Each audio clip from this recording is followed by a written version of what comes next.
Hello again, it's me, Jared Case, Curator of Film Exhibitions at the Dryden Theater and the George Eastman Museum.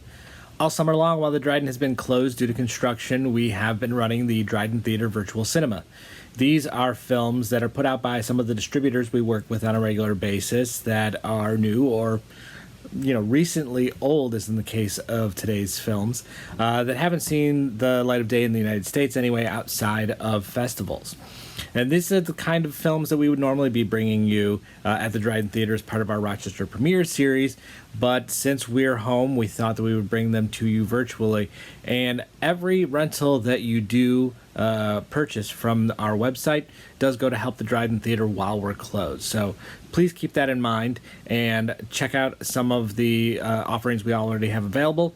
I'm going to tell you about two that we're offering today, both directed by Hong Sang-soo, who's a South Korean filmmaker who has been fairly active over the last decade, and he's really sort of come to the fore in terms of world cinema, at least the way that's considered in the United States over the last 3 or 4 years. There are some of his films that, as I said, haven't seen the cinemas outside of film festivals since they were released, that are now coming to light, and the Grasshopper Films is putting out 2 of them, both Hill of Freedom as well as Woman on the Beach. Woman on the Beach, very similar to another title of a Hong Sang-soo film, but this is a one from a few years ago that deals with a film director, as many of them do, who is a bit lost. He wants to talk about his newest film with his production designer and take him to the coast and have this sort of work vacation, but the production designer wants to bring his girlfriend along. Well, of course, complications ensue, and the director falls for the production designer's girlfriend, and she capitulates, but he can't quite commit. So they go back to Seoul, and they sort of part ways. But then the director goes back to the coast because he wants to have that feeling again. And he meets someone that reminds him of his previous tryst. So he tries to get involved there, but he can't quite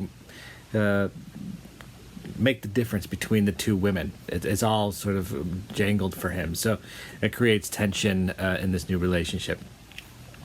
In the other film, Hill of Freedom, we have a woman who has a stack of love letters, and very near the beginning of the film, as she's walking down the stairs, she drops them, and they fall down the stairs and they become jumbled.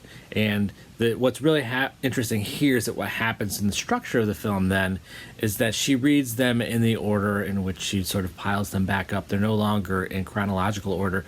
So Hong loves to play with these differences in time, these different ways to tell a story. And so he plays with the narrative a bit here by jumping around the relationship between two people as this woman reads the letters. They're both really wonderful films, directed by a South Korean filmmaker that you should know. He'll have more films coming out, and as we catch up, we can get a better sense of him. He's got some masterful films under his belt, and I'm sure that he's got some more. And remember, so go to eastman.org/Dryden-theater to see the links for these 2 films, as well as the other offerings that we have available. And please come on back for some more recommendations. We'll see you next time.